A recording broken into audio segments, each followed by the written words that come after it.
말씀은 사도행전 11장 17절에서 18절까지의 말씀입니다. 사도행전 11장 17절에서 18절까지의 말씀입니다. 제가 읽어드릴게요.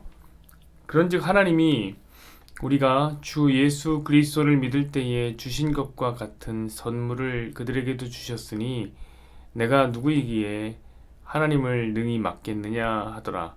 그들이 이 말을 듣고 잠잠하여 하나님께 영광을 돌려드리며 이르되 그러면 하나님께서 이방인에게도 생명 얻는 회개를 주셨도다 하니라. 아멘. 이 말씀을 저는 중심으로 나는 할 말이 없다 라는 제목으로 함께 말씀을 나누겠습니다. 여러분, 최근 한 1년 정도 코로나 사태를 겪으면서 우리는 별의별 일들을 다 경험하고 있습니다. 이렇게 오랫동안 갇힌 채로 살 줄 몰랐습니다.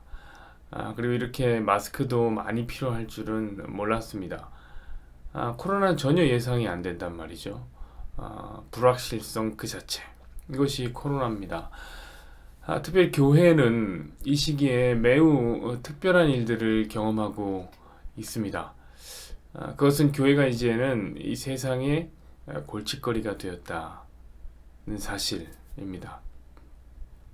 국가에서 이제 전염병 확산을 막기 위해서 모이지 말라 이렇게 했는데 그것이 종교 탄압이라면서 불평과 불만을 쏟아내더니 결국에 말을 듣지 않고 모이기를 패하지 않겠다는 어떤 교회들 사이에서 집단 감염이 일어나 버린 겁니다. 그들은 이렇게 주장합니다. 하나님은 예배자에게 감염을 허락하지 않는다. 그런데 그 주장이 완전히 틀려버린 것입니다. 매우 꼴사나운 결론이 일어난 것이죠. 하나님은 예배자에게 감염을 허락하지 않는다. 여러분도 그렇게 생각하십니까? 저는 그렇게 생각하지 않아요. 바이러스는 우리 이력서에 종교란을 읽을 줄을 모릅니다. 하지만 재밌는 것은 그렇게 생각하는 그리스도인들이 우리 생각보다 더 많다는 사실입니다. 그래서 결국에 우리가 골칫거리가 된 것이죠. 저는 이러한 현상을 이전에는 미처 생각해 본 적이 없습니다. 어쩌다 일이 이렇게 됐는가? 어쩌다 일이 여기까지 왔는가? 하지만 이런 여러분 상황보다 더 심각한 일이 있어요. 저는 그런 것을 요즘에도 경험하고 있습니다. 상황은 진짜 아무것도 아니에요. 이것은 진짜 생각해 본 적이 없는 특별한 경험입니다. 그 일이 무엇이냐? 오늘날 이 세상이 교회를 향해서 뭐라 말하냐면 너희가 받은 그 구원의 이유를 설명해 봐라. 이렇게 우리가 받은 구원의 이유를 묻고 있더란 말입니다. 사랑하는 여러분, SNS나 기사 같은 것에 댓글을 좀 보십시오. 정말 많은 사람들이 하나님께 따져 묻습니다. 하나님이 살아계시면 저런 사람들을 구원하면 안 되지 않습니까? 이렇게 사람들이 물어요. 여러분, 진짜 이게 충격적인 이야기 아닙니까? 이것은 의식구조가 바뀌는 일이에요. 의식구조가. 여러분, 상황이나 현상은 얼마든지 바뀔 수 있습니다. 쉽게 바뀌어요.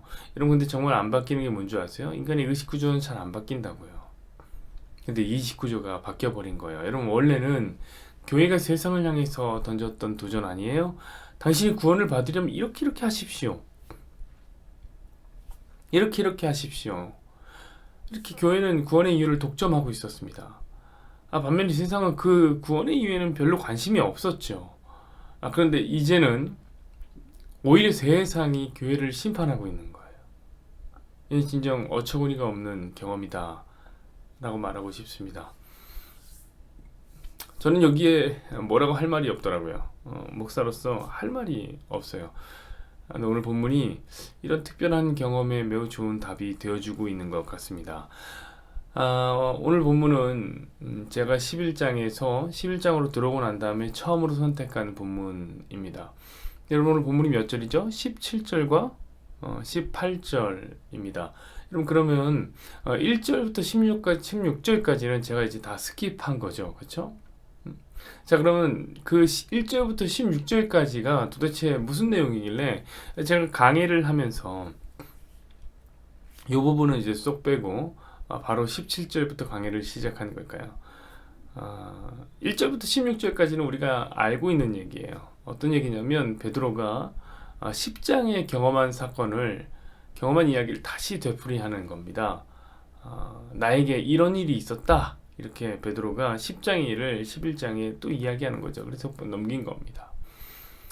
여러분, 그러면 10장은 무슨 이야기를 하는 겁니까? 우리 다 공부를 했죠?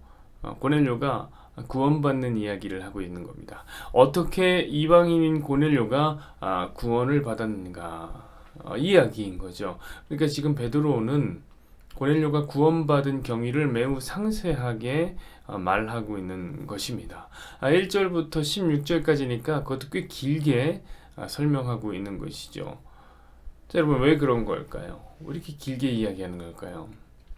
그 이유는 유대에 사는 그 사도들과 그리스도인들이 이 베드로가 이방인에게 복음을 전했다라는 이유로 이 베드로를 매우 심각하게 비난했기 때문입니다. 우리 1절과 2절 한번 봐볼까요? 이렇게 써 있습니다. 유대에 있는 사도들과 형제들이 이방인들도 하나님의 말씀을 받았다 함을 들었더니 베드로가 예루살렘에 올라갔을 때에 할례자들이 비난하고 있는 거예요. 유대인들이 구원받은 이유를 물어보는 거예요. 도대체 왜 이방인과 함께 먹었냐? 도대체 왜 이방인에게 복음을 전했냐? 지금 유대인 그리스도인들은 이방인이 구원받은 이유를 좀 묻고 있는 거예요. 왜 그런 일이 있었느냐? 그냥 묻는 게 아니죠. 비난하면서 묻고 있는 것입니다. 그래서 이제 16절까지에 걸쳐서 베드로가 이방인에게 복음을 전할 수밖에 없었던 그 경위를 자세하게 설명했던 겁니다. 자, 그러면 여러분, 그 이유가 무엇입니까? 저는 한 문장으로 이 16절까지의 이야기를 줄일 수 있을 것 같아요. 요약할 수 있을 것 같아요. 그건 뭐냐면 다 하나님께서 하셨다. 다 하나님께서 하셨다. 여러분, 그렇습니다. 베드로는 그렇게 말하는 거예요. 다 하나님께서 하셨다. 그렇죠? 우리가 바로 이 고넬료가 구원을 받은 이야기의 전말을 알고 있지 않습니까? 진정으로 10장에 보면 다 하나님께서 하신 이야기죠. 자, 그 이야기를 들은 그리스도인들의 반응을 보자고요. 그 반응이 오늘 본문입니다. 한번 17절, 18절 다시 보시죠. 그런즉 하나님이 우리가 주 예수 그리스도를 믿을 때에 주신 것과 같은 선물을 그들에게도 주셨으니 내가 누구이길래 하나님을 능히 막겠느냐 하더라. 그들이 이 말을 듣고 잠잠하여 하나님께 영광을 돌려 이르되 그러면 하나님께서 이방인에게도 생명 얻는 회개를 주셨도다 하니라. 아멘. 여러분, 매우 쿨하지 않습니까? 16절까지 이야기는 길었으나 매우 쿨하게 그냥 인정한 거예요. 처음에는 불평했습니다. 그러나 하나님이 하셨으니 내가 무언데 그 일을 맡겠느냐? 이렇게 하나님의 일을 그냥 인정해 버린 것입니다. 처음 시작은 매우 날카로웠고 비난하고 싶은 구원이었는데 이방인들이 받은 구원이, 그래서 베드로도 매우 길고 매우 구차하게 변명을 했는데 하나님의 구원의 이야기를 듣자 성도들은 매우 쉽게 그 이유를 받아들인 것입니다. 왜 그런 걸까요? 왜 그렇게 쉽게 받아들이게 된 걸까요? 구원이 하나님께서 있다. 구원은 하나님께서 하신다라는 이 이야기가 성도들의 의식구조를 바꾼 것입니다. 자, 베드로의 이야기를 들은 성도들은 구원을 뭐라고 생각했을까요, 오늘? 그거는 이렇게 얘기한 거예요. 우리가 받은 선물이라고 얘기한 거죠. 이 말은 무엇입니까? 그들이 이제 이 구원을 뭐라고 생각하는 거냐면 우리가 잘나서 받는 게 아니구나. 이렇게 생각한 거예요. 구원의 이유가 나한테 없구나 라고 생각한 것이죠. 그런데 여러분, 그 전에는 그 이유를 미처 몰랐어요.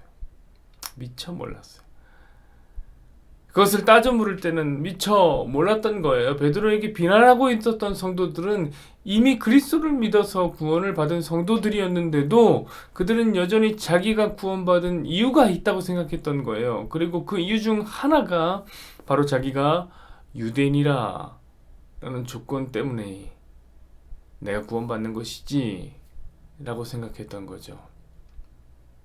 그런데 이방인이 어떻게 구원을 받느냐? 난 유대인이니까 구원받는데 이방인이 어떻게 구원받냐? 이렇게 따지고 싶었던 거죠. 따져 묻고 싶었던 거죠. 그러나 하나님께서 구원을 이루어 가시는 이야기를 듣고 나니까 사실은 나한테 이유 같은 것은 없었어. 그렇습니다. 우리는 하나님께서 주신 선물로 말미암아 구원을 받은 성도입니다. 그런데 과연 그 사람이 하나님이 구원하시는 것에 대해서 뭐 왈가왈부할 수 있겠습니까? 이 사람 구원이 되고 저 사람 구원하면 안 되고 이 사람 자격이 있고 이 사람은 자기 조건이 안 되고 이런 얘기 할 수 있겠습니까? 그럼 우리는 구원에 대해서 할 말이 없는 거예요. 그저 오늘 본문에 나오는 성도들과 같이 잠잠하면 되는 겁니다. 그런데 여러분 한번 생각해 보십시오. 오늘날 우리 성도들은 이 구원을 어떻게 바라보고 있습니까? 구원의 이유를 어디서 찾고 있습니까? 믿음의 분량, 영접 기도를 했냐 안 했냐, 구원의 확신이 있냐 없냐, 교회 생활을 하고 있냐 안 하고 있냐, 말씀 생활을 하고 있냐 안 하냐, 성화가 가져오는 인격적인 변화가 나타나고 있냐 없냐, 여러분 이런 거 아닙니까? 여러분 그래서 세상을 향해서 구원의 이유를 던졌잖아요. 우리 그리스도인들이. 너희도 구원받고 싶으면 우리처럼 이렇게 살아야 한다. 여러분 이거 아니었습니까? 나는 구원받은 성도다. 그러므로 너희는 우리보다 덜 성숙하고 덜 거룩한 사람이다. 우리는 너희보다 더 성숙하고 더 거룩한 사람들이다. 여러분 교회가 이렇게 말하고 다니지 않았습니까? 사랑하는 여러분, 그 구원의 이유가 이제는 부메랑이 되어서 다시 우리에게 날아온 거예요. 자, 코로나 사태를 겪으면서 비춰진 교회는 더 이상 성숙하지도 거룩하지도 않았습니다. 법을 준수하는 시민의식이라든지 타인을 생각하는 이타성이라든지 절제하고 참는 인내심, 그 어느 것 하나도 교회는 제대로 보여주지를 못했습니다. 그래서 오히려 세상이 우리에게 묻고 있는 겁니다. 이렇게 묻고 있는 거예요. 너희가 구원을 받을 수 있는 조건이 무엇이냐? 너희는 그렇게 그 구원의 조건을 이야기했는데 너희는 그 조건을 진정 충족하느냐? 이렇게 묻고 있는 거예요. 오히려 우리에게. 여러분 이런 것을 바로 자승자박이라고 하죠. 스스로를 묶어버린 거예요.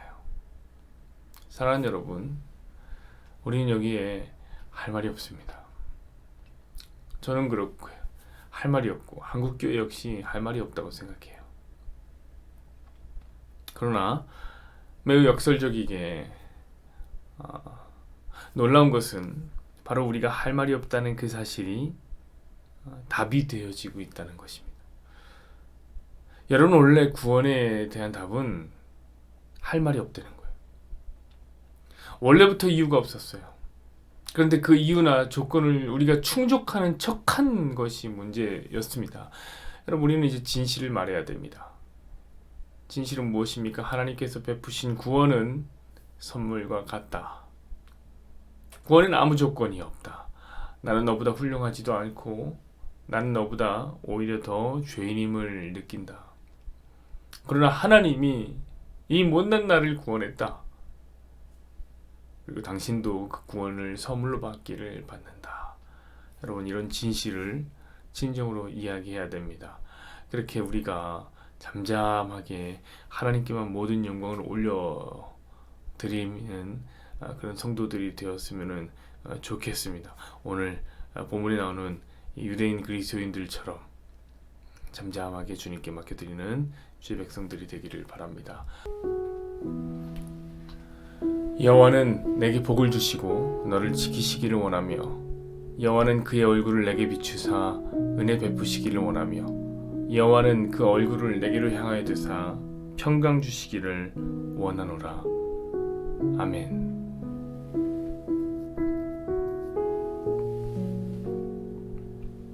하나님, 주께서 우리와 함께하여 주실 때 우리는 할 말이 없습니다. 주께서 우리에게 구원을 허락하여 주실 때 우리는 할 말이 없습니다. 우리는 공로가 없고 우리는 자격이 없기 때문입니다. 그런데 많은 성도들이 그것에 대해서 할 말이 있다고 생각하는지 모르겠습니다. 오늘 베드로를 따져 물었던 유대인 그리스도인들과 같이 나에겐 조건이 있었어. 나는 구원받을 조건이 있었어. 나는 유대인이잖아. 나는 율법을 소화하고 있잖아. 라는 조건이 하나님 거기에 있었는지도 모르겠습니다. 그래서 세상을 향해서 오히려 꼬집어 물으면서 이야기했던 것이죠. 너희도 구원을 받고 싶다면 우리와 같이 해야 된다. 너희도 구원을 받고 싶으면 이렇게 해야 된다라고 이 세상을 향해서 하나님 그 구원의 이유를 도전했던 것이다. 하나님, 저는 그렇게 생각합니다. 근데 하나님, 오늘날의 이 현상을 보십시오. 코로나 사태를 겪으면서 오히려 이제 세상이 우리에게 묻고 있습니다. 너희는 구원받을 자격이 있느냐? 너희는 구원받을 이유가 있느냐? 너희같이 시민성이 부족하고 너희같이 이타성이 부족한 사람들이 어떻게 구원을 받을 수 있느냐? 어떻게 하나님에 의해 구원을 받을 수 있느냐? 하나님 살아계시다면 그것이 구원하시는 조건이 되느냐? 라고 이제 오히려 우리에게 묻고 있습니다. 하나님, 주의 종은 여기 할 말이 없습니다. 할 말이 없습니다. 그저 잠잠하게 하나님의 영광을 구할 뿐입니다. 하나님, 이제 우리는 진실을 이야기해야 됩니다. 그동안에 마치 우리가 구원받을 조건이나 구원받을 이유가 있었던 것처럼 생각하고 충족하는 것처럼 착각하고 있었다면 하나님, 이제 우리는 진실을 이야기해야 합니다. 하나님,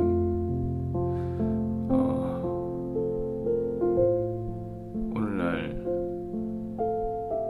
우리 한국교회에 진정 구원 얻을 이야기에 대한 할 말이 없게 하여 주옵소서. 여전히 할 말이 많고 세상을 향해서 자신들이 하나님의 무슨 구원의 조건이라도 기준이라도 되는 것처럼 손을 들고 그 아래 좌우로 나란히 하라고 하나님 이야기를 하고 있습니다.